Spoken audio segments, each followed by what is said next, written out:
The presenting sponsor of Moon Tower Soccer is FVF Law. To find out what makes FVF a different kind of injury law firm, you can visit fvf.law. Hello friends, thanks for listening to Moon Tower Soccer. This week we'll review Austin's 2-1 away loss in Frisco, and then we'll preview the first double game week of the season with the Dynamo on Wednesday and Sporting Kansas City on Saturday, and then we'll also cover all the other Austin FC news of the week. My name's Landon Cottom, and I'm joined, as always, by Mr. Jeremiah Bentley. Hey, everybody. I'm Jeremiah Bentley. Landon, we were in two different places over the weekend. I was visiting my family, which allowed me to head down to Frisco and watch the Austin versus FC Dallas match, which we'll talk about in a little bit. You were not. You were up in Lubbock. I assume you were visiting your mom for Mother's Day. Is that right? Oh, we're visiting Ashley's family, actually. Ashley's family. Okay. Yeah. On the way up there, it's a long drive. It's like 6 hours if you don't stop. And so we usually turn it into 7 with a couple of stops with the dog. On the way there, we did not check the weather. And there was some pretty dark clouds ahead of us. My mom texted and said, "Hey, have y'all run into any storms?" Like, no, not yet. It seems fine. And then so we decided to check as we stopped through the Dairy Queen in Llano, Texas. And I've been there. Shocked, not surprisingly, but yes. Yeah, I know exactly what you're talking about. Some of the only options on this road trip. Sadly, Dairy Queen is the best option, like literally the best option. But we checked the weather, and Llano, the Dairy Queen in Llano, Texas, is essentially in the middle of the path of a tornado warning. Holy smokes.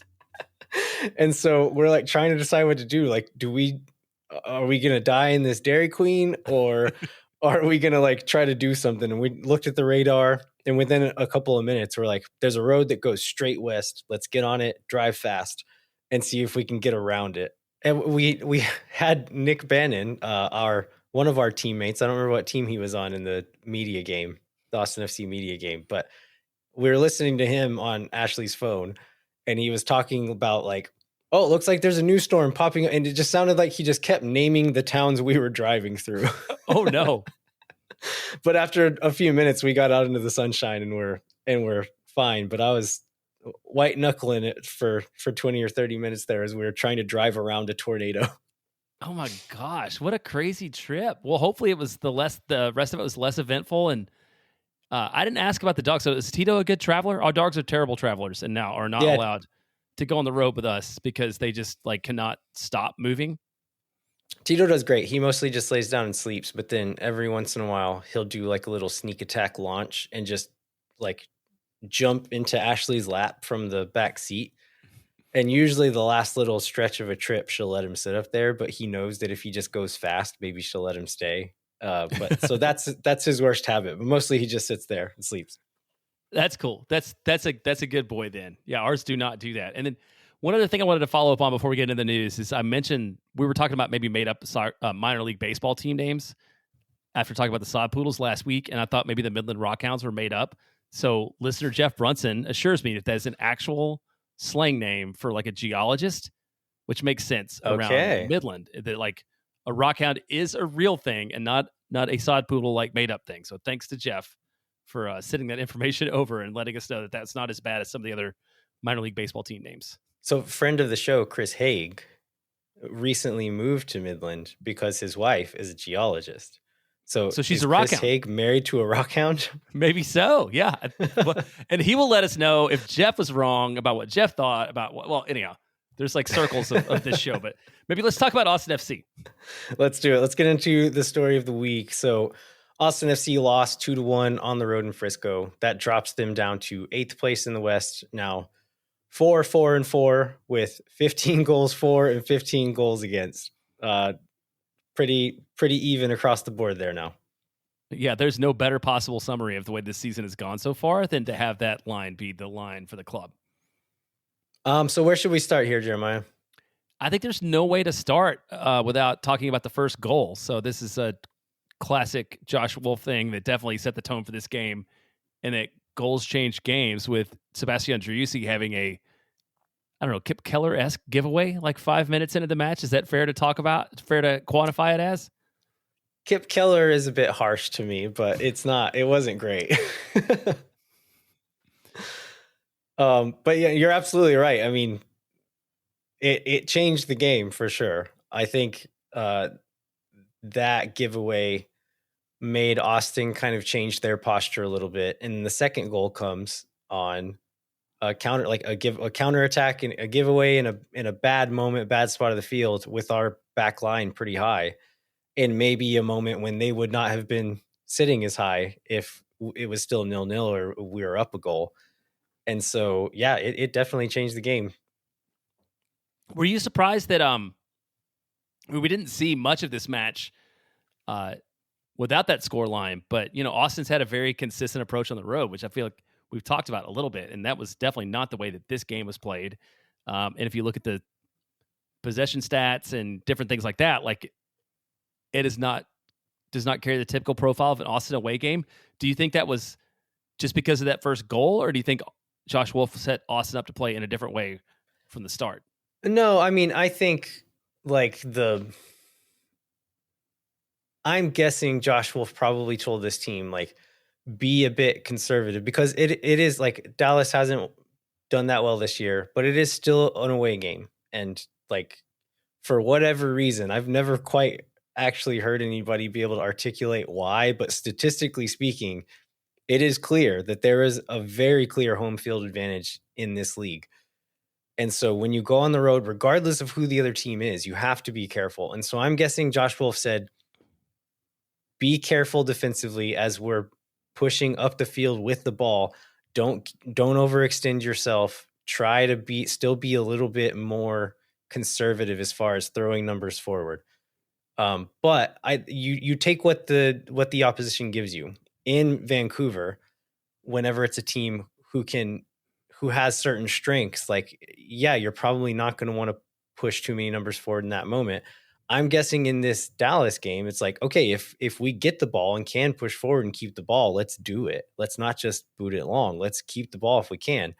And I imagine that's the case in Vancouver or wherever else. But I kept thinking, I don't know if this even applies properly, but in the movie The Big Lebowski, I kept thinking of the Sam Elliott quote where he says, "Sometimes you eat the bar, sometimes the bar eats you." And it's like you can put out a game plan, but if you're not taking into account who's on the other side of the field, who is the bear in this situation, and can you eat that bear or is that bear going to eat you? You play with like how you actually implement this plan. And so against an FC Dallas team, yeah, you can still be careful. You can still be conservative in certain moments. But if you're able to bring the ball forward and play with the ball and kind of play the way you want to, then do it. But against Vancouver, against Houston, a team that we played last time who has dominated possession against every team they've played, like Josh Wolf can tell them, yeah, we're going to play with the ball. We're going to go toe to toe with them. But looking at that team, that's probably just not going to happen. So don't plan for that to be the case. And it kind of seemed that's the way I kind of picture this going as far as the game plan versus Vancouver versus Dallas. Like you're probably going to get a bit more of the ball against Dallas. So let's plan for that. Yeah, you mentioned this league and being on the road, and I mentioned that the fact that we were able, because our parents live sort of close to Frisco, we were able to go up and actually watch this match. And Jackson Bentley and I are very tired of going up to Frisco and losing. So I believe this is what 3 or 4 away matches up there that we've been to and have not gotten a result from any of them, which is awfully tough. Well, let's talk about statistically, this is a very different game. Then you mentioned Vancouver. So if you look possession, I mean Austin will have a lot of possession a lot, but and often to no aim. But this felt like very intentional possession, and Austin got 20 shots and 5 shots on target in this match. Austin may have not gotten 20 shots on goal on the road all year leading into this match. Like, or if it is, it's not very far off. And then a 2.15 to 215 to 1.5, like in terms of XG. So statistically, it looked like a really strong, almost dominant performance for Austin. When you watched it on TV, did you feel the same way, or do you think like did the stats lie, or was Austin the better team and just sort of got hit by bad luck? No, I mean, I came out of this game like disappointed for the result and for the 2 mistakes that led to that result. But I was not super discouraged by this game really because of all the things you just said. Like Austin looked like the better team for most of the night. And yeah, 2 moments Dallas punishes us for them, and that ends up being the story. And we're not able to capitalize on the many chances that we created either. So I was curious, like I came out of it with that mentality. What was the atmosphere like there in Frisco with all the fans that traveled? I think generally that was the mentality. My particular section, there was a lot of frustration in the Emilio Rigoni, which we can get to in detail, especially because in the first half we were in the. Well, I'm going to save it for a little bit later because I'm going to have my first all caps, but Okay. I'm going to preview that now. But I mean, there was going down 2-0 to Dallas, and especially being surrounded by a lot of FC Dallas fans in Frisco who were very, very reactive to how loud Austin is, and then also when we go behind, like it's just like you kind of invite like extra overreaction from fans. There's a lot of colorful language, a lot of fingers in the air, and I'm just like lots of us are like super frustrated by like continuing to have that experience and not coming out ahead every once in a while in that one. But I think objectively, if you talk to people the next day, like Austin definitely looked like the better team. But like, just in the stands that night, it's really hard to separate yourselves from the emotion of being, on the road in enemy territory, having people give you a hard time all night long. Yeah, totally understandable. Let's talk about Copa Tejas. So where does this result leave us there? So Austin's still in the lead in Copa Tejas, but not entirely in control of Austin's own destiny. 2 wins should do it, but it depends necessarily about where the 2 wins come from. And a lot of it comes down to the next time that Austin and Dallas play each other and how that one turns out. So still ahead, still got a strong chance to win. There was the opportunity going into this week that Austin would win in Dallas and the win at home against Houston and have it all wrapped up in the middle of May. That's not a possibility. And one of the things I wanted to talk about in that was, I don't know if you saw this, but Martin Paz talked about picking up a derby win after the match on social media, and like a lot of the Dallas fans went after him to say like, "Oh, it's not a real rivalry. Like Houston's really our rival," and all that. I was like, "Why are you so tied into it not being a rivalry that you're willing to like talk trash to your own keeper who considers it a derby match?" Yeah, I don't know. This is my favorite thing to make fun of Dallas and Houston fans about, is to say like, we're not a real rival. It's like, y'all sure do talk and think about us a lot for us not being a rival. Yeah. And did you see I thought it was really well done. And it's interesting, the profile of Copa Tejas, the MLS soccer.com, the little like minute preview with Weeby and Doyle. Oh, I didn't see video. That. Oh, yeah. So they had video of the parking. This is going into the match in the preview. They had video of the parking lot celebration from, what was that, 2 years ago?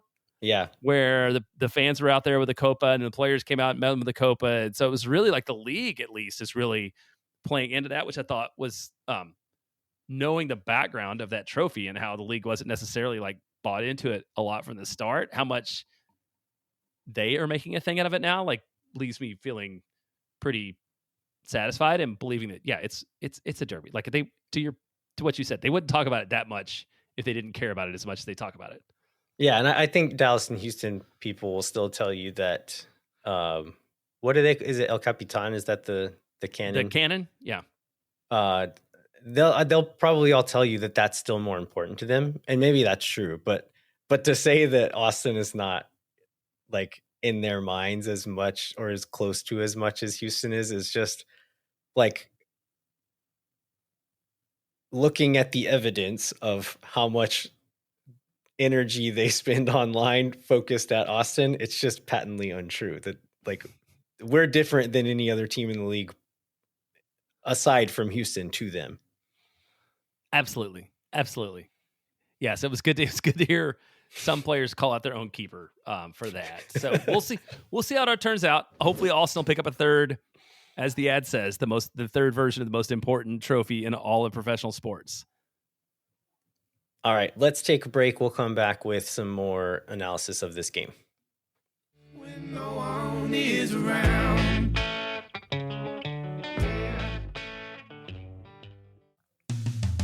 Moontower Soccer is brought to you by our friends at FEF Law, the official injury lawyers of Austin FC. FEF is a different kind of personal injury law firm dedicated to community, transparency, and client education. And they have their own podcast called Summary Judgment. And I see them all the time on CBS. So we are Austin with Trevor Scott talking about all the cool stuff they're doing for the community, whether soccer or music or whatever. It's like great dudes, great firm. Check out FEF Law. You can go to FEF.law to find out what makes FEF a different kind of injury law firm and why understanding your legal options can dramatically change the outcome of a case. Once again, that's FEF.law. Moon Tower Soccer is also brought to you by Sage Wilson Realty. The Sage Wilson team is made up of Austin experts who are client-focused and have over 30 years of combined real estate experience. Our friends at Sage Wilson Realty are giving away 2 tickets to an upcoming match, so fill out the form in the show notes for your chance to win. If you or someone you know are in need of Sage real estate advice in Austin, talk to our friends at Sage Wilson Realty. Be sure to check them out online at sagewilson.com.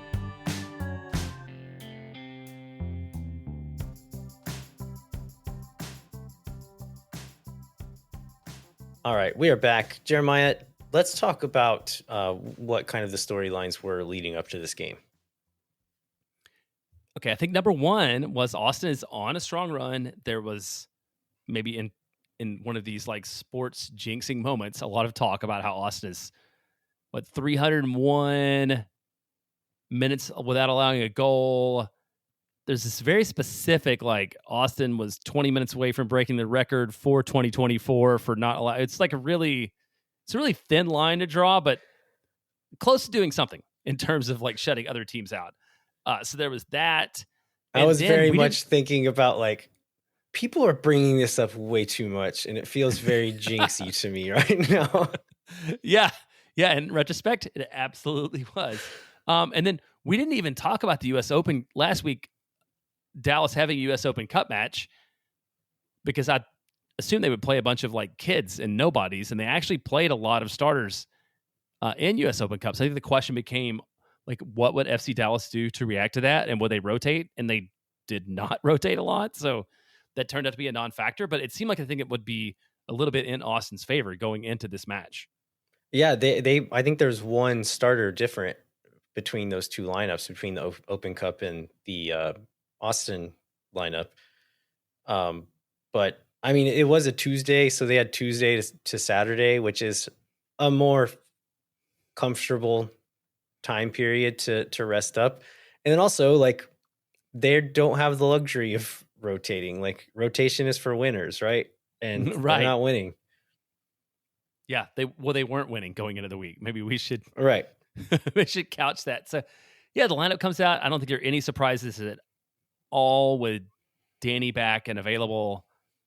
And also Ethan Finley was a late I think it was questionable or whatever, but it seemed that once he showed up on the injury list after not being on the injury list all week, he was not going to be available, which turned out to be the case. So no Ethan Finley, which means we see Emiliano Rigoni on the wing, along with Obrian and Rubio up top, which seems to be the default formation for Austin at this point going forward. All right. So the start of this game, I mean, Austin looked pretty good from the top. It felt like to me, Dallas was giving them quite a bit of pressure, but Austin was moving the ball pretty confidently, and then playing out of the back, maybe got a little too cocky. Sebastian Driussi plays a no-look drop pass to where he believed Brendan Hines-Ike to be. Brendan Hines-Ike was not there, and essentially plays it right into the path of Petar Musa, who picks up the ball and is able to kind of hold Hines-Ike off of on his back, takes one touch inside, finishes with his left foot. And Austin's down within 3 or 4 minutes at that point. And this is Musa involved in the second goal as well. But this is like the difference a designated player should make in a game, where I know Musa hasn't like been on fire this season, and there's been some questions about kind of chemistry within that team. But in a moment where he gets that ball and is 1v1 with the keeper, he's going to finish it. And that's the kind of quality a DP player should make on a team, and the kind of quality that Austin is not getting week in and week out from most, if not all, of their DPs. Yeah, so you mentioned the pass. I didn't go back and watch this goal again, but was this all on Driussi, or is there It's some fault Driussi. on Hines? Okay, that's what I thought. No, it's Driussi. I mean, I watched it back because the replay showed like a deeper angle side on from where it happened, and they're playing out of the back, and I think Driussi just gets a little cocky and is used to being able to drop balls back to his center backs like that and doesn't check. Like, I mean, went back several seconds to watch Driussi's head, and he checks upfield. He checks over to the side. He never looks back. And so Heinz Ike is not like way out of position from where you normally expect him to be. He doesn't make a run. He's like walking at the time when the ball is played. And Driussi just plays it way behind him. And he like Heinz Ike never stands a chance to get there. Well, that one definitely, we've mentioned that in the run up, but like that definitely changes the complexion of the game. Austin has a lot of the ball in the first half. Does not create, if I don't remember right, like Austin did not create a lot of dangerous chances in the first half either, although there was a lot of possession. Yeah, I think this plays out for the rest of the game, maybe less so in the second half, but this first half, there's a lot of good movement of the ball, a lot of getting into dangerous areas and just not being able to connect that last pass, not being able to get that last shot on frame. And these are the things, like, as encouraged I am by a lot of the things I see in this game, there's like certain moments and certain phases in the game where you just like the talent has to show through, the execution has to show through. And when we get Rigoni 3 chances in the 6-yard box, when we get like playing it to Alex Ring's feet at the top of the box multiple times where he has layoffs and the touch lets him down, like these are the things that give me a little bit of dread. As much hope as I pull out of this game, these are the things that give me a little bit of dread. Like a lot of those things aren't changing. Our players are who they are. Their quality is what it is. And so getting into certain areas is great. And I think like maybe this was a particularly unlucky game in that regard, as far as being able to put chances in. And then credit to Dallas as well for some of the blocks, like the last ditch lunges to get a foot on a ball. But like, I don't know that we're going to see huge differences in the performances of this set of players in those particular moments. Yeah, that's fair. Okay, so this is where I'm going to take my executive privilege and go like all caps. You're going to set me up. Like I'm going to go all caps. I'll put this effect on you in post if I remember. Awesome. Okay, so in the first half where we were sitting, we're in the north end, which is the Toyota Truck Month end of the stadium, with the trucks and the fireworks and the cannons, which means and Austin's attacking south, which means you're on the left side of the attack. And because you talked last week about Guilherme Biru and like the things he can do with the ball and the things he can do going forward, we saw a lot of that, and it was super encouraging. And there was a spot where like I was expecting him to bounce a ball off of a guy to like kick it out of bounds, and he like, looped it around him. But I have to think about how frustrating it is if you're this guy and this talented attack, and every time you like loop the ball forward or you're on a run, that Emiliano freaking Rigoni is the guy on the wing that you know is going to do nothing with it. And I appreciate Biru's commitment to like doing that over and over and over again. Like I at some point would have been like screw you, I'm going to do it myself. But he kept like playing the ball forward, leading to nothing. And I'd be happy to never see Rigoni on the field again at this point in my Austin FC fandom. Yeah, I mean, I get the frustration. I guess like who's I don't know what the other options are. Significantly better option. Yeah. It's like I think it's less equally an indictment on Rigoni and an indictment on just this roster in general, because yeah, Rigoni's not been very good, but I don't have a ton of faith that anybody else you could throw in there would be much better.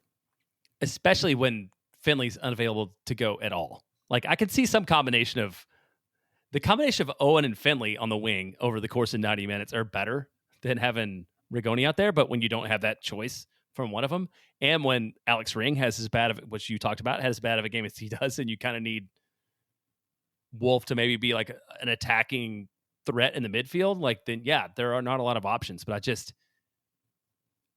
a lot of good play from Biru this week was wasted because of Emiliano Rigoni.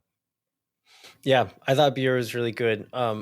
I saw Kevin Morris talking about this, that his theory is that in a game where we're kind of thinking we'll play a bit more conservatively and try to hit on the counterattack, that Rigoni is the first choice for that occasion. Whereas a game where we might have more of the ball, that maybe Owen would be the first choice there.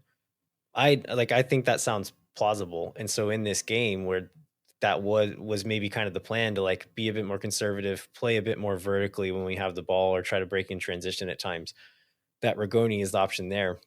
Granted, Rigoni's not that great at that either, but maybe a little better than the other options that we have. Yeah, maybe. So the first half ends 1-0.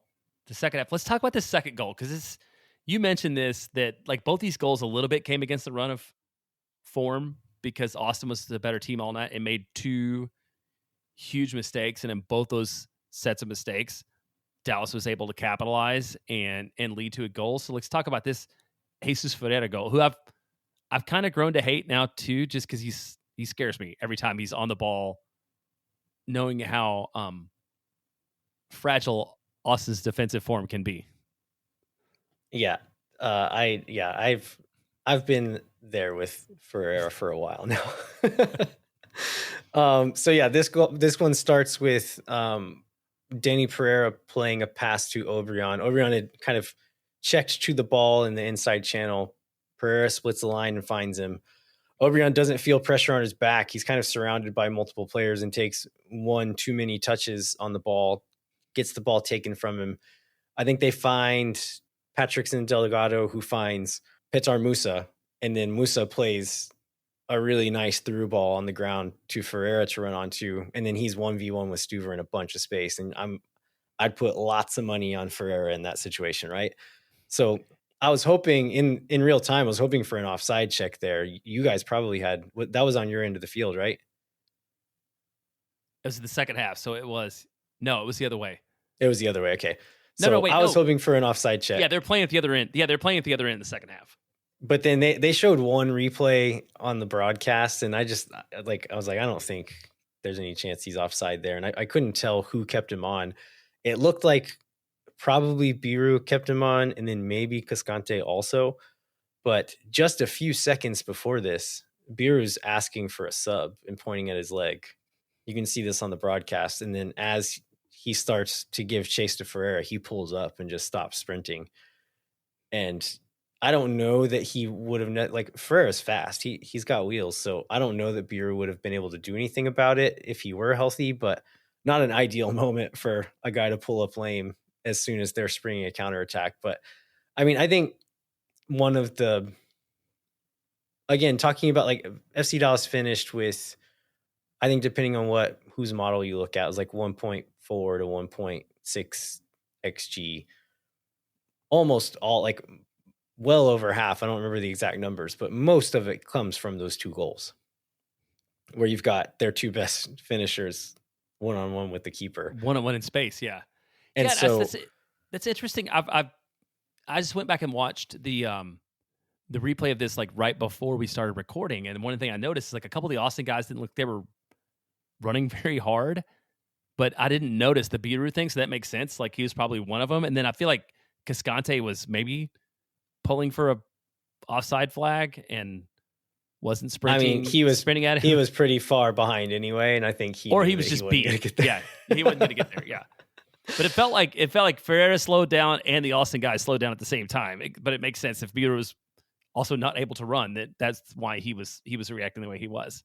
Yeah, I think Biru is the only one who maybe had a chance, and in that exact moment, he did not have a chance because of his health condition there. But I mean, I'll say this, like, even though we got beat there in transition defense, I feel like for the most part, our transition defense was still fairly good. And like our midfielders and our back line were being very mindful of when to step high and counter press, when to drop back when we lose the ball. And then really like those two transition moments, there's maybe one or two others that lead to like a half chance or something. But Heinzeich's speed has been really helpful. Danny Pereira has really stepped it up in his transition defense game this year. And I know I've been like critical of him repeatedly. And so I want to take a moment to give him credit because he has improved. I think the shape has helped him out a lot, but then it just seems like the whole team is more mindful, more disciplined when it comes to this, including Danny. So really not a ton of, especially for a team like Dallas, who has guys like Ferreira who can kill you in transition like that, to give up so few moments. Like, again, this is one of the reasons why I'm coming away a bit more positive than you'd expect to after a 2-1 loss against a rival.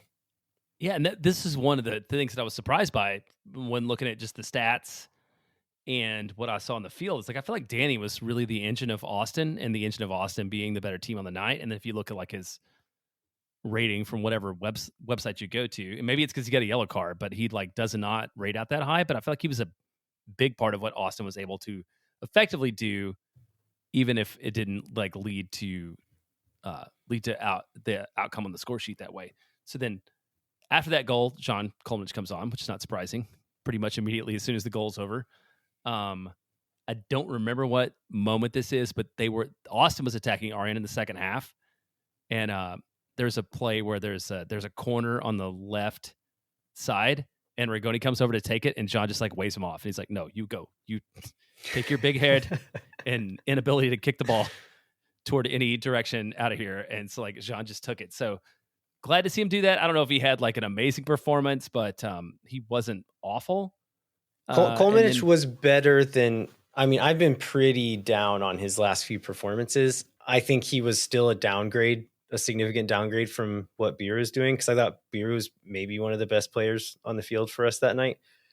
But this was a better performance than we've seen from John this season, probably, which hopefully that's encouraging, especially we can talk about it now, but we don't know. We didn't get an update on Beer. We don't know how long he's going to be out. And so right. If we're going to have to play Kolnich, then hopefully that he'll take a little bit of confidence from his performance the other night and maybe build on it, or at least not be a huge downgrade from what Beer has been the last handful of games. And the next set of subs are 65. So Giassi Zardes comes on for Rubio, right? And Owen comes on for Alex Ring, which in the moment, very done with Emiliano Rigoni, I was annoyed by. But after also kind of being done with Alex Ring and the way he was playing, and knowing that Austin's down one, I mean, because like in the moment, I'm like, why aren't we bringing? Well, I was like, why are we not getting Valencia in the midfield to put to put Owen in the attack? But you're also like, it's like you need to score, right? Austin's down 1-0, so like bringing Valencia in is not an offensive substitution. Yeah, I think that probably, so the subs at 65 and then partially the subs at 74, bringing in Valencia for Pereira. I mean, you have to think part of this is looking forward to Wednesday night, right? Like, okay, we're down 2-0. Like we need Ring, like we don't have a replacement for Ring really. Rubio is our best option at the 9, and these two guys are older.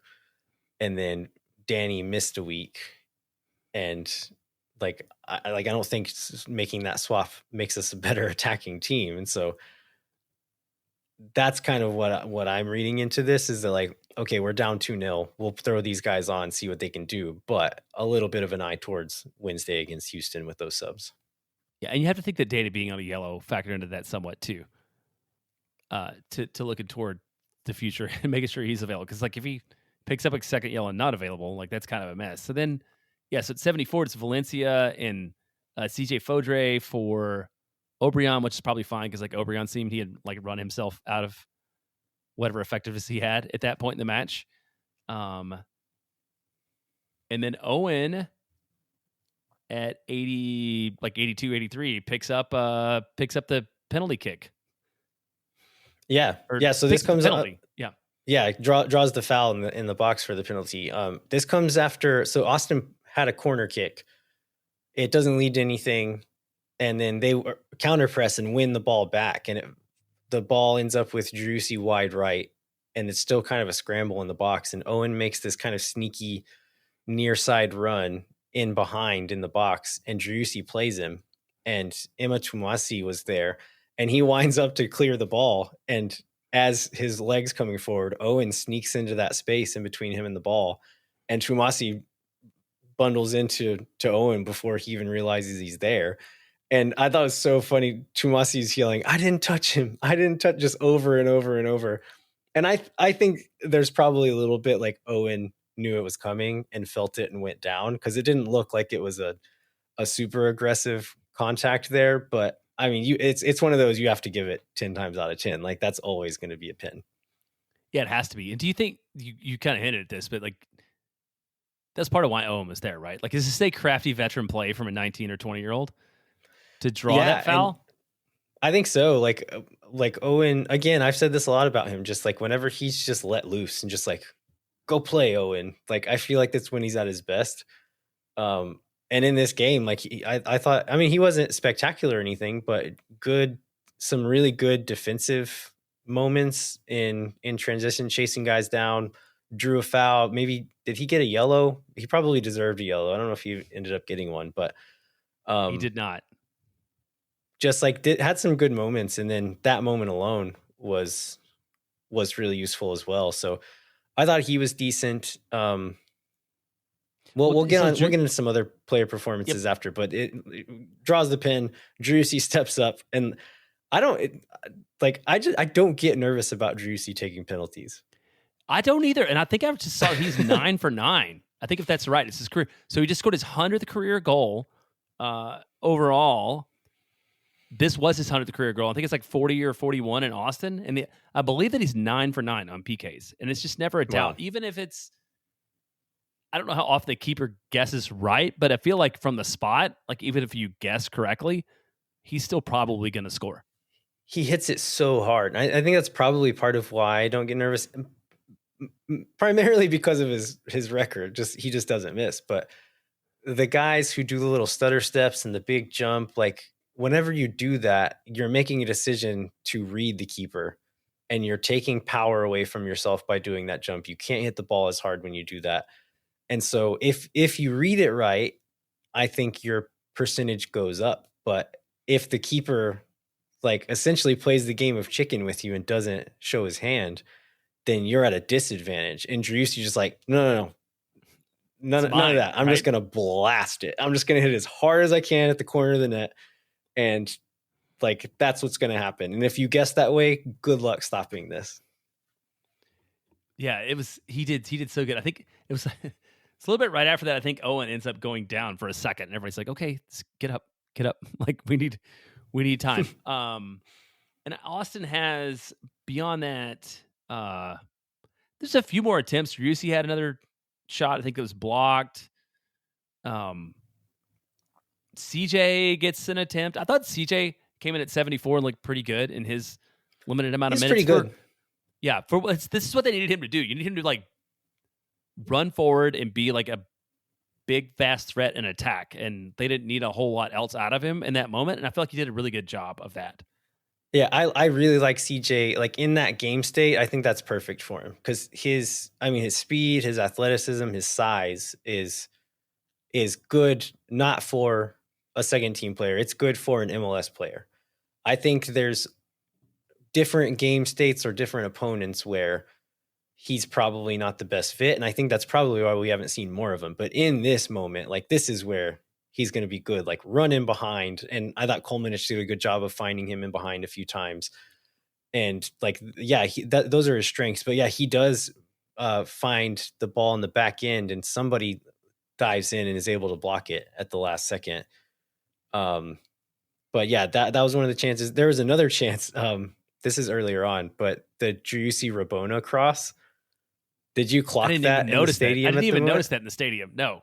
Tell me about this. Yeah. So he has the ball. I can't remember how we got to this point, but he has the ball just outside the top of the box, and he's carrying it to the right and then kind of chops back to his left, and it's like just to the left of the D at the top of the box. And of course, he's not going to play across with his left foot like a peasant. He's going to hit a Rabona, and he does it, and it's beautiful. It's a perfect cross. And so Gallagher goes up at the far post to try to head it, and it's just over his head. And then Rigoni's standing a few yards behind him and is winding up to hit the ball as it falls to him. But the Dallas defender just gets a piece of it with his head. And this is another thing, like I would normally be critical of a player playing Rabonas like this, but I think I've said this on the show before.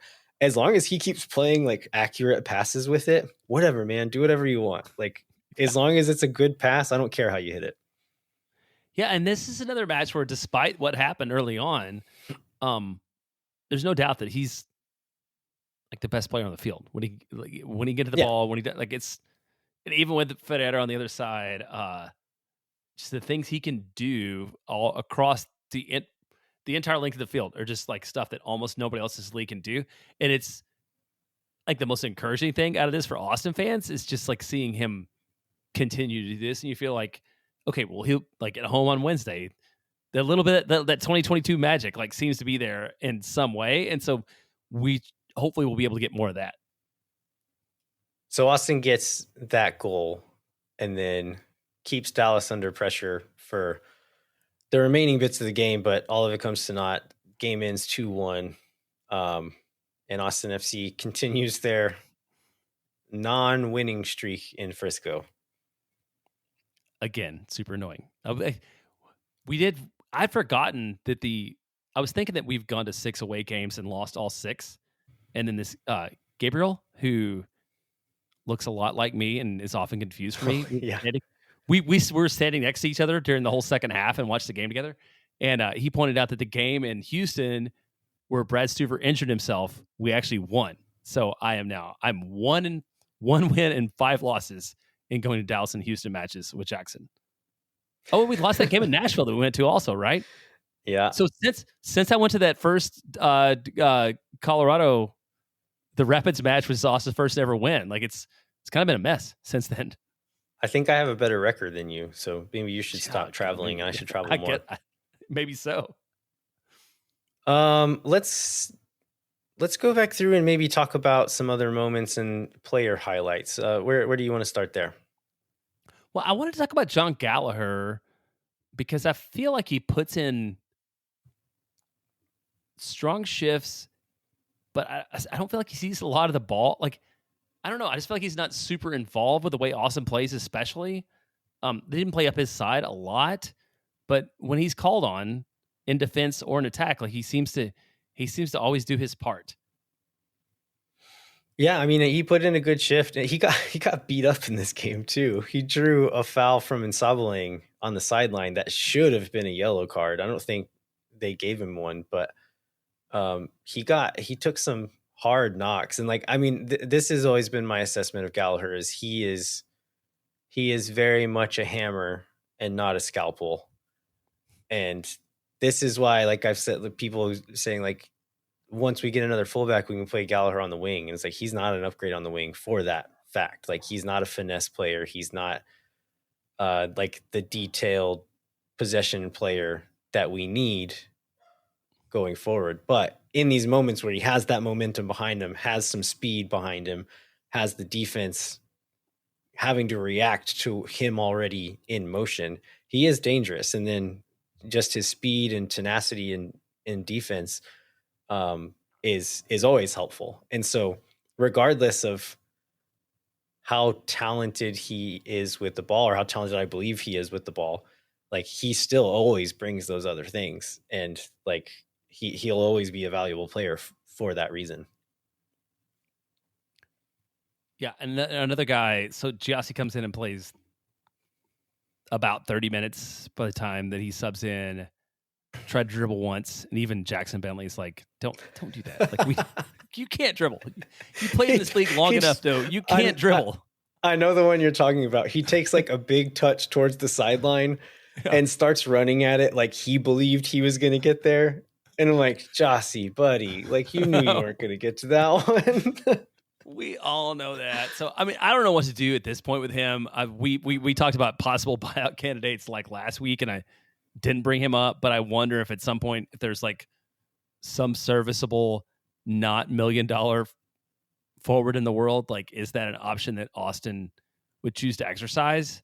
Basically, seeing that this is kind of diminishing returns. I mean, you cannot just roll with like Rubio and Sebastian Pino, or what I mean, like there has to be another choice, and I don't really think that Musa coming back is that choice. Although Josh says he misses him, but like that seems like there's like a lot of salary going to waste right there for 30 minutes a match. I mean, I just don't see a world where it's both Jossie and Rigoni. I guess Rigoni's up at the end of the season though, right? So maybe you ride that one out. But I think you're right. Like if you do buy out Jossie, like you need an immediate replacement. We can't really afford to play even a handful of games without a second guy there. I mean, that puts Driussi back there, puts Rigoni in the spot, which is fine, but I don't like our chances of winning games if that's the scenario. And Jossie is like a great dude. I love him. He's actually quite good and still quite good at a lot of useful things on the soccer field, but very few of those things are things that lead to him or anybody else scoring goals. Yeah. And very few of those things are like valuable to this Austin FC team that is stretched for talent, right?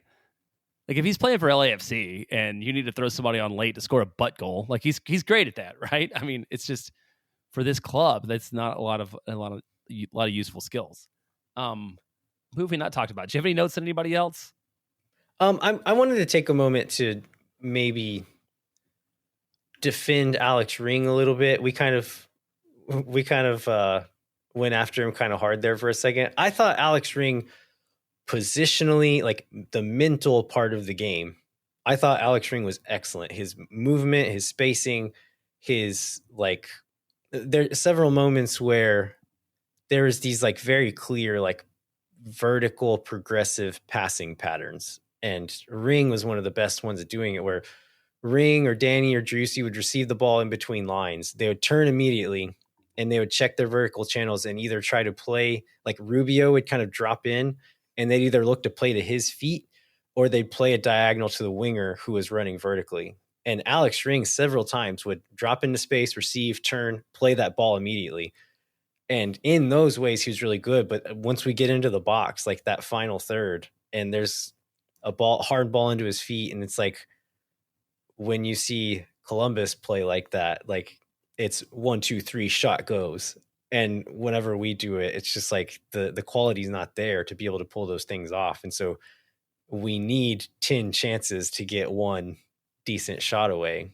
And that's where Alex Ring kind of falls short, which is so frustrating because he's one of the best, if not the best player at finding those positions and like knowing where to be at the right spot, but just can't, like doesn't have the ability to really capitalize on it with regularity.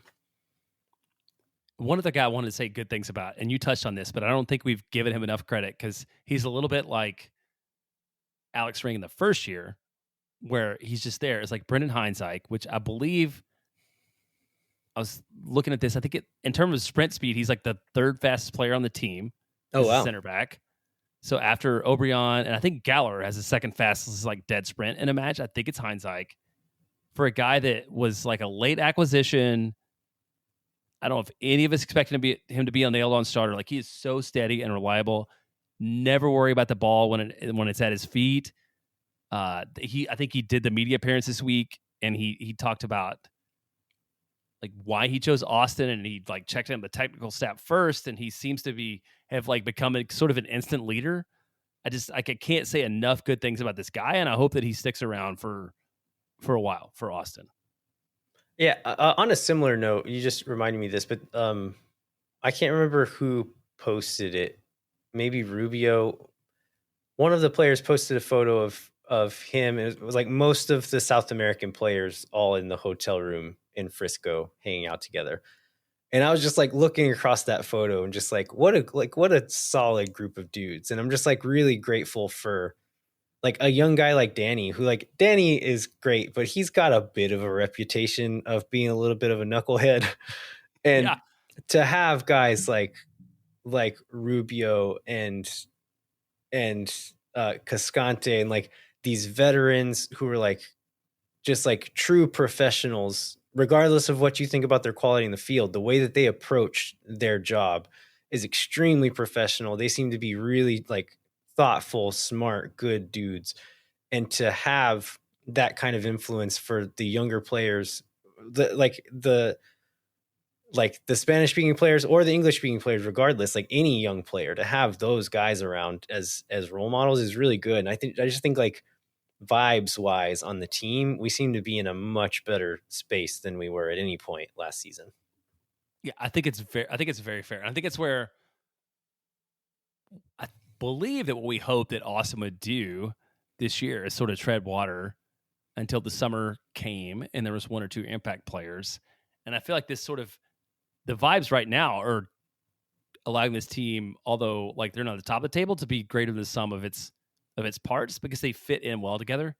And the acquisitions that have been made by Burrell seem to be smart given sort of the salary situation. So it gives me hope that if things happen either in the second half this year, either in the summer, or even in the offseason, we know there's like a lot of contracts are going to end and players are going to be available, like Austin's headed in an upward trajectory.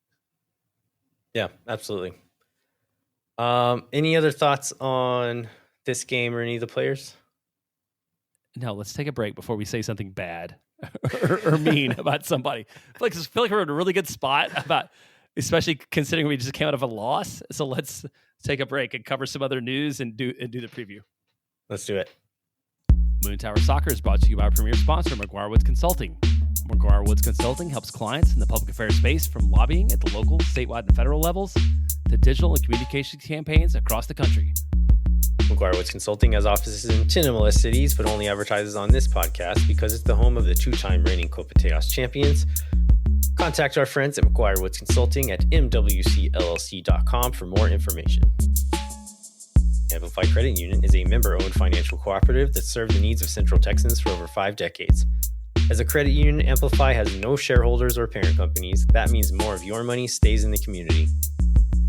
Amplify has been the home of fee-free banking since 2022. Their fee-free checking accounts come with zero overdraft fees or minimum balance. That means Amplify's accounts help you get more mileage for your everyday spending. And I was just in an awards thing last week for the Austin Gifts Awards for the most like philanthropic companies, and they did not win. And I was ready to turn over a table on behalf of Amplify because they should have won that award. They should have won an award for philanthropy for letting us into their space to do a live show. It's the most charitable thing you can do. For letting these two dummies and their fans come invade your branch. Amplify membership is open to any Texas resident. Learn to trust your bank again at Amplify Credit Union. To learn more and to register for free parking at the Amplify Esperanza branch on game day, go to www.goamplify.com/moontower-soccer. All right, Landon, if you looked at every soccer team in the entire world and were to guess who the 21st most valuable team was, would Austin FC be on your list within the realm of reason? No, I don't think so. Well, Sportico says, which is a website. Well, first of all, Sportico, stage sponsor of Moon Tower Soccer South by Southwest, which we love. Yeah, that their list came out last week, and Austin FC is you just looked this up with the 6th most valuable club in MLS and the 21st most valuable club in the entire world. Seems like somewhat surprising. Yeah, I think it'd be interested to talk about why, because how these are how these are calculated. There's some real numbers going into it, and Sportico takes this seriously. And I've listened to their podcast. It's called the Sporticast, and then read a lot of their articles. They take this seriously and they put a lot of thought into it, and they actually know the soccer business stuff. I know a lot of other outlets think of soccer as like a secondary thing. Sportico spends a lot of time talking about soccer because it is such kind of an interesting business story, both on the world side and the MLS side. So they actually spend a lot of time on MLS and on soccer. But the reason why MLS clubs are so high, even though like quality on the field is nowhere near 21st in the world, right? But it has to do with being in MLS, and it's a few reasons. So one of which is no promotion relegation. Your value is not going to be cut in half because you had a bad season and got kicked out of the first division. And so, and that's a big part of it for sure. The predictability of your value from year to year, and I assume that like every sponsor is probably a long-term sponsor, right? And I think if you're in a league with promotion and relegation, there are probably clauses that change that contractual relationship with whoever your primary funding partners are, for sure.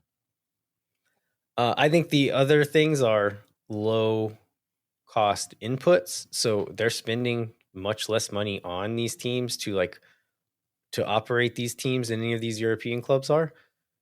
And then kind of the high upside and kind of the momentum behind the growth of the league. I think if you put those together, it makes sense why MLS teams are so high on this list, because most teams in Europe are losing money. Like, it's a struggle to just exist as a soccer team if you're not one of the big handful of teams in Europe. And so that's why you see those giant teams at the top: Manchester United, Real Madrid, Barcelona, Liverpool, Bayern Munich, Manchester City, Paris Saint-Germain. And so you have the big, huge teams that you would think at the top, but then the teams at just the next tier below them are in a constant struggle just to keep existing at that level. And that's why the value is not there. They make more money, but they spend a lot more money, and the risks are so much higher than they are within MLS.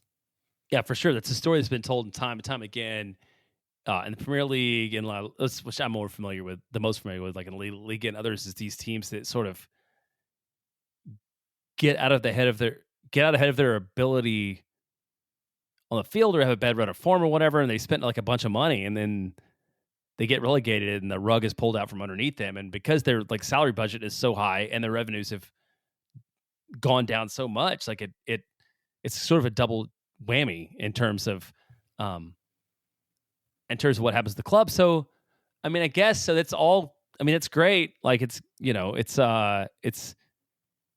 a University of Texas football fan, when the Longhorns were like number one in like athletic department budget, but like kind of sucking on the field. I mean, sure, it feels good to like hang your business metrics FC like flag on the wall, but like why should Austin fans be happy or care about what this valuation means? I mean, I think the dollar amount period shouldn't matter that much to us, but I think everything that's rolled into this dollar amount it's a good sign for the team. I mean, you'd rather be at the top than at the bottom of the list, right? Because of what it means. Like, brand and like marketing value is the thing that they worked into this, and like Austin's brand is good. The stadium is new, their facilities are new and really high quality. And then if you look at revenue, they have us listed as $90 million for 2022-2023 revenue. Revenue means that the rich guys are willing to spend more money on it. That's a good thing. If they're losing money, and like a lot of MLS owners are happy enough to just sit around and do nothing and let their valuations increase year over year just because soccer is growing in the US, just because MLS is growing, without them really having to put that much work into it, you could see them not willing to buy out a player in the summer. You could see them not spending big on a DP. And a lot of teams don't do those things.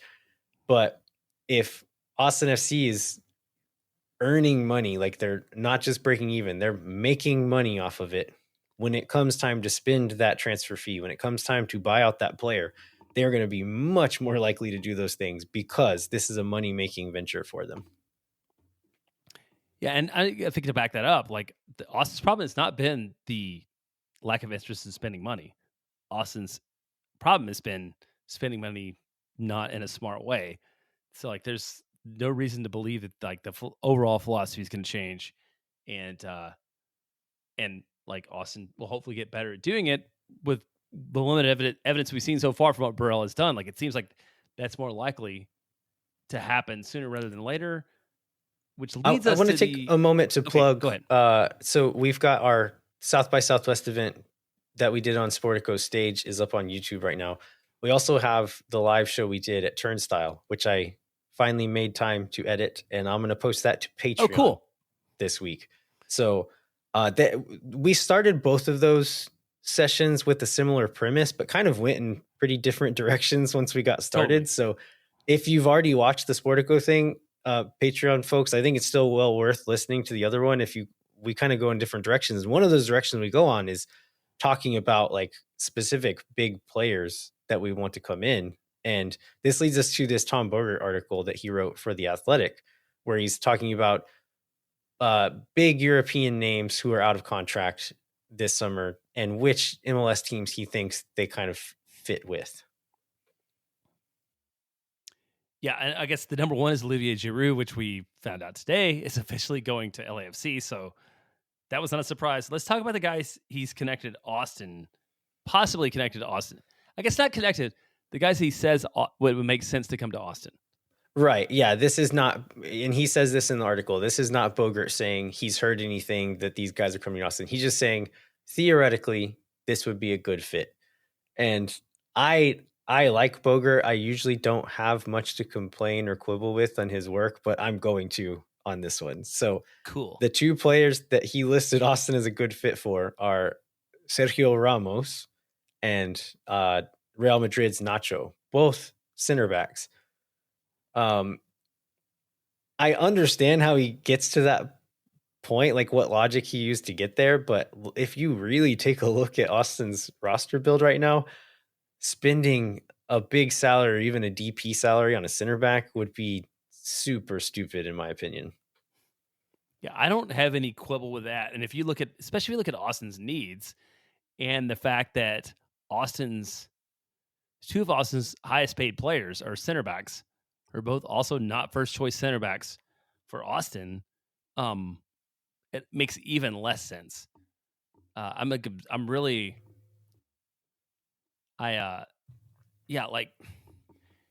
don't know what the future. This leads me to think about like what the future for Leo Väisänen is, sort of given Austin's current setup, but definitely makes me not interested in like adding another high priced center back. Yeah. I, as someone who has love for Marco Royce from winning 12 years ago the Champions League in Dortmund, would love to see him in Austin, but he's also kind of fragile and hasn't been super productive lately. So, and would fit the profile of like overpaid attackers. So, yeah, I would like no big names from Europe to sign with Austin during the summer. I'm kind of in the same boat. I've said before the team ever started, we were talking about like who would our first designated player be. And my stance was always that I would rather see Austin grow stars than buy stars. And with Driussi, we've kind of done that, right? Like, not a household name. And he came here and put his stamp on the league and made a name for himself here. I would like to see more of that. But one argument I have seen that kind of slightly changes my mind there is if you do bring in a big name player, do you then start getting those Lionel Messi discounts of guys who want to come and play with those guys? So there's so many players on Miami's team who are almost certainly taking a pay cut or cutting into the amount of money they could be making just to play on that team with that man. I don't think there's any other player in the world who has that great of an effect on a team or the player's desires to come with him. But Kevin De Bruyne, like guys like that, there will be a handful of guys who be like, yeah, I'll take less money to go play next to him. And that, like, thinking of it that way kind of makes me be more open to that idea. But yeah, I think I'd still rather go over like younger, slightly lesser known folks who are pretty sure bets to come in and be good. And I kind of think that's the way Burrell will approach it anyway. Yeah, it seems like that's the way. That's how he's going to do it. I think the one place that Austin, well, and maybe Houston's a good test case for this, right? But like if you get the right Mexican player? Would there be other guys who'd be willing to play alongside him, knowing the market that would be willing to take that kind of cut? Like that's the thing I can see in Texas making most sense. But like I said, like Houston's already got that guy. It's like we'll see if that plays out or not. I would love to see like a Mexican, like a big Mexican name come to Austin, but there's just so little value in that kind of player, especially for MLS clubs, because whoever has them knows that MLS clubs really want them. Right. And charge a premium for it because they know the value that kind of player has to an American team. And so I would love to see it, but like I don't expect it to happen anytime soon, just because those guys are such hot commodities that you end up overpaying every time or having to wait until they're 38 years old. And I'd rather go for the 27-year-old no name who's been killing it in the French second division or whatever. Like I'll take that anytime. Yeah, totally. Well, let's go to Copa America is going to happen in the U.S. This year. And so we've got 2 Austin players confirmed to be on the preliminary rosters, which is basically like there's like a 50-50 shot. I believe I remember the preliminary rosters are about twice the size of the final roster. So we've got Diego Rubio for Chile, Danny Pereira for Venezuela. And I was looking, I don't think Costa Rica's announced their list. I would imagine Julio would be on it. He's been on so many rosters and played so much. You have to assume right? He will be. Yeah. So I would expect Julio and Danny to play. I don't know a lot about the Chilean national team, but like I think it would be cool if Diego Rubio could play. I don't know if I should expect that or not. Yeah, I mean, it seems like a long shot, but the fact that he's on there seems like a long shot. So maybe he does have a chance. But I mean, depending on how many games that means them missing for Austin, maybe it's not such a good That part's thing. not great. Yeah. I mean, we can like the depth has shown well enough now. Like Danny's a big miss, but we've got guys who can step in. Julio, I mean, we've got, like you said, we've got the depth there, so that's not as bad. But for Rubio, I mean, I don't know. I don't want him being gone. You're playing like the Zardes Rigoni rotation at center forward at that point. Yeah. There's going to be a special announcement on Wednesday, the 15th at Antone's, I believe, downtown in the middle of the afternoon, including Don Garber, Mayor Watson, and Anthony Precourt. I think this is the official announcement of the All-Star game. They haven't announced as much, but all of the signs are pointing for that to be what the announcement is. What else could it be? What else we're announcing in Austin in the middle of the day? Which I assume means that Don Garber will be at the Houston match probably that night. Oh yeah. I'd assume so. It's a game day. Which I imagine that's why I picked a Wednesday to do it. I will probably not be there, although we got invited. Like it's just, I don't know. It doesn't seem worth doing. I saw some thoughts, including from my buddy Rob Mickish, who always listens, that maybe the reason that we had Real Madrid executives in town a few weeks ago is because Real would be the opponent for 2025. Like, you think that was a coincidence, or is that what we should expect to see? And then how do you feel about the insert big name international team versus just the East versus West format for the All-Star game? Yeah, I mean, so to talk about Florentino Perez, I mean, that it seems logical, right? That's why he was here talking about finalizing them coming to Austin to play against the MLS All-Stars. As far as my opinion, we talked about it a little bit whenever Mike filled in for you, but I think me and Mike both kind of settled on wanting it to be East versus West by next year, because there's like the level of talent is so good in this league now. If you look at like the tops of rosters, there's like really good players who are having really good years who don't make the All-Star team, and there's just not enough spots to reward all of the guys who do that well. I think if you take it East versus West, reward the guys who have had good seasons, you can still put on a really good show for the diehard fans. And like, I understand that the reasoning you bring in these big European teams is to draw kind of the outsider eyeballs onto it. But MLS is at a point where like, I think branding wise, it doesn't make as much sense to do that anymore, especially last year whenever they brought in Arsenal and just got wrecked, like got worked by Yeah, Arsenal. the downside risk is huge. And it's like, okay, people are watching, but then they're coming away with the idea that this league is a joke and I should not take it seriously. Whereas if you put the best players from the whole league in a game together, it's probably going to be a pretty good show and maybe bring in fewer outside eyes who wouldn't pay attention anyway. But your fans who are paying attention are probably going to be really into it and have a lot of fun watching it. Yeah, I agree. And it's just like there's not a lot of downside for that. So I think you're probably right. So yeah, I would like to see that too, but I don't think we're going to be there right next year. Okay, so let's talk about this week now. Austin has 2 games. This is the first of, what is it? It's twice this month, I believe, when we had a Wednesday match and a Saturday match. For those of you who may be wondering why all of a sudden this started to happen, it's so that the league can clear out schedule availability for Leagues Cup coming up in the middle of the summer, more or less, which we can all have different opinions on whether it's a good idea or a bad idea. Jeremiah, there's nothing they can do about it. It's fixture congestion. They can't, their hands are tied. They can't do anything about it. Nothing they can do other than the fixture congestion they created. Gosh, other man, than not take a month off for a tournament that they invented. Yes. And I was reading about like Club World Cup and like it could be even more of a mess in the future. But I guess so. Austin's got Houston on Wednesday, Sporting KC on Saturday. Just played on Saturday. Number one question is like, do you expect to see some amount of rotation from Austin in either of these matches?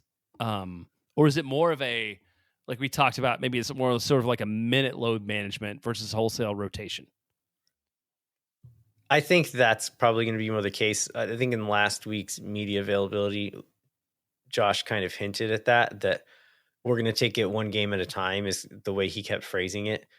And I think I mentioned earlier that I think pulling Ring early, pulling Rubio fairly early, and then pulling Danny kind of early is probably an eye towards that, saying we kind of need these 3 guys to play, and 2 of them are older. One of them's been off a week. Let's get them some rest now so that they can start. And then you put out, based on, I think you would probably still put out a strong 11 against Houston. And then depending on who has to go how long in that game, you reassess for Kansas City at that point and then rotate then if you need to. And that makes total sense, like given the teams. Let's like get into that. So Houston's sitting 7th in the West, 17 points in 11 games, 1 less than Austin. 1 against Kansas City on the road last week. This kind of goes back to the interview we did with Glenn Davis a few weeks ago, but still, like 11 goals, only ahead of New England in the totals of the league, but also the least allowed goals in the West. Austin did beat Houston 1-0 in late April on a Rigoni goal, but I feel like if you look at the week as a whole, if Austin picks up the win against Houston, that makes the weekend a lot lower stress and a lot less important, right? Yeah. Given their relative positions in the table and like threats to Austin. If you pick up this Dynamo win, then you do have more flexibility when you play against Kansas City to not have to like sort of chase everything. Yeah, absolutely. Yeah. So let's look at the Houston game. So last week they started pretty much, it was mostly the same 11 that Austin saw when we went to Houston a couple of weeks ago, except Hector Herrera started instead of Latif Blessing. And that allowed Carrasquilla to push up into the nominal right wing role that kind of floats inside. So he'll start on the right wing, play a bit more centrally often, and then Griffin Dorsey, the fullback, will bomb up and kind of be the width and verticality on that right-hand side. And so when we played them last time, Carrasquilla was playing deeper because Herrera didn't start and Blessing was playing that right wing role. Last week against Sporting Kansas City, I think this is their preferred lineup where you have Herrera and Artur deeper and then Carrasquilla on that right wing. And so I'm expecting to see that again. And whenever Herrera came on, I think he came on at halftime or not long after it in the game we played them before. And when he stepped on the field, the game changed, and he made Houston a lot better. So I think that's going to be something Austin needs to look out for. Yeah, absolutely. They need to. Yeah, and that's a strength. I don't know if it's the on FOTMOB, it's like nominally the midfield, but like that Carrasquilla, Herrera, Artur like grouping is super dangerous and probably like the best that they have. Which also leads to understanding why this like mishmash of attack is probably their weakest point, which is why they've only scored 11 goals so far. It's like I would not expect, especially on the road to Houston. This feels like very much a 1-0 game one way or the other, right? Like this does not feel like a 4-2, 3-2 kind of matchup between Austin and Houston in Austin, given how limited Houston has been as an attacking club so far this year. Yeah, one thing I'm really interested to see how it plays out is we talked about home field advantage before and how dominant Houston's been able to be in the possession stat, and it's been really good at kind of keeping the ball. Not always good at turning that into goals, but good at keeping the ball and kind of using that to their advantage. Austin, we talked about like when they can, wants to do that. But I'm curious, like how much, like where does that balance shift with like how much can Austin take advantage of the home field advantage and put their stamp on the game as opposed to reacting to what Houston is imposing upon them? Yeah, moment. I mean, you'd have to hope that Austin, like no one that's at home, will play Austin's game and I think get on it's the more front of a foot. matter if they think they can, and if Houston allows them. Again, are they going to eat the Bears? The Bear going to eat them? That's a good question for sure. Then over the weekend we get Sporting KC. This is also at home, so this should be a big week for Austin. Kansas City. We haven't seen Kansas City this year yet. So like, let's maybe go through what has changed for them this year. So remember last year they finished pretty high on the table. Still seemed like a talented club, particularly going forward. Everybody's a year older. People thought everybody's gonna be a little bit injury prone, but we went through the minutes going into the show, and Johnny Russell's more or less the only guy that's out. Like we've seen a lot of Shallowy. We've seen a lot of who's the forward? Whose name I just forgot. Alan Pulido. Yeah, Pulido.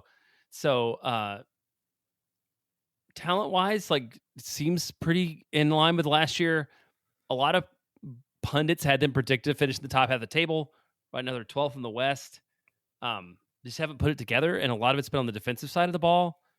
We have seen Memo Rodriguez get a fair amount of minutes. Austin FC legend. Memo plus Tam or Gam. I don't remember which one it was, but yeah, I feel like it's a strange team. The fact that they're 12th in the West so far, given what they did last year, and they didn't seem to lose a lot going into this year. Before we started recording, like I'd forgotten Graham Zusi like still existed in the world, but he did retire during the offseason after playing a bunch of minutes for them. So, I mean, what do we make of this club? So as you mentioned, Johnny Russell, who's been their captain and kind of one of their most dangerous attacking players, has not played as many minutes this year as he has in years past. And then Alan Pulido, who the last it's like year and a half, 2 years he's been here, has not been available that much, but he's been pretty regularly available this season. One little wrinkle that we've seen them do is Kansas City has traditionally played, like under Vermes, is almost exclusively played that 4-3-3 shape, kind of what we see Austin do in the attack. This year, they've been playing more of a 4-2-3-1 with two deeper lying midfielders, and Alan Pulido is frequently the number 10 in that stretch, and then Willie Agata playing as the 9. And so they both have some freedom to kind of move around and do different things, but that's been kind of an interesting wrinkle and like lends itself to Pulido's talents. He's a bit like Diego Rubio, probably like Diego Rubio plus, I would say, as far as talent goes. But as a striker who can can play with the ball at his feet and create moments for other people. Talking about Memo Rodriguez, I think they have been a little bit, had some injuries in the midfield. So Remy Voltaire has been one of those rotational guys in the midfield. And I think that's probably where Memo Rodriguez is getting more of those minutes. And it looks like they've been using him in more of a defensive role, which is significantly different from what we've seen throughout the rest of his career, oftentimes like a pretty attack-minded winger. And so, but if we're basing on FOTMob ratings, he's been getting decent scores there at least. Yeah, and he's leading leading the club in assists too. It was the 3, but still, he's up there. Yeah, and you're right. He's kind of playing a little bit more all over the field than he has been in the past. So I think Sporting KC's defense has been their issue so far this year.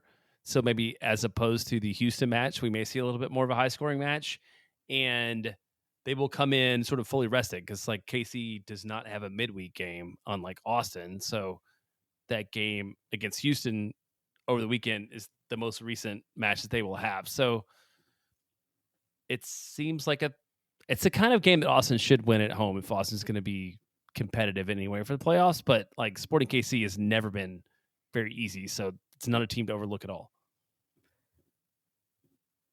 Yeah, but the goals are there. So Kansas City looks like they're like 6th or 7th in the West in goals for, and then they're 3rd to last in the West in goals against. So yeah, hopefully Austin can take advantage of that and not just get 2.5 expected goals, but maybe 2 actual goals. That'd be nice.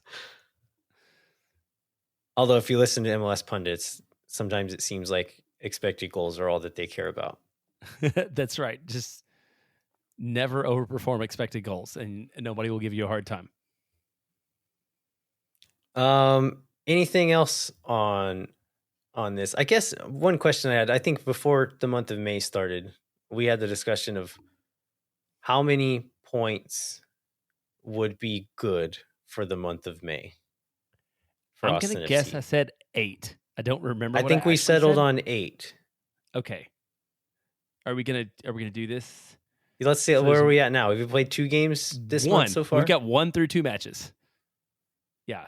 Draw in Vancouver, loss against Dallas. So if we're going to pick up 8, this week is definitely when some of them need to happen.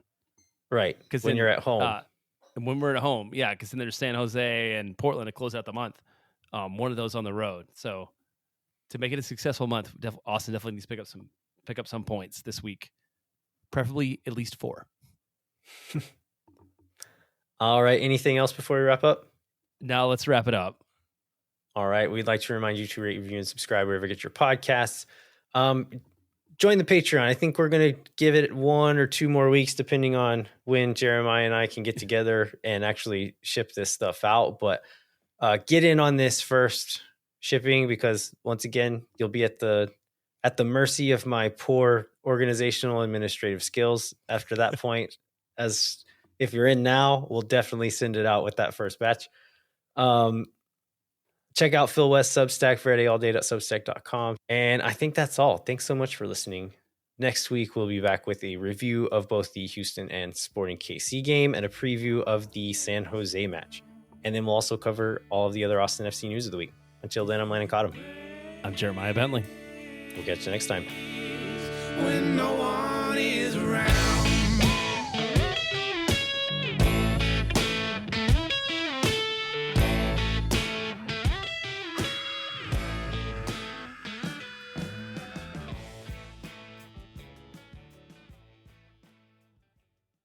Thank for nothing, see you never. La gente. Oh my God.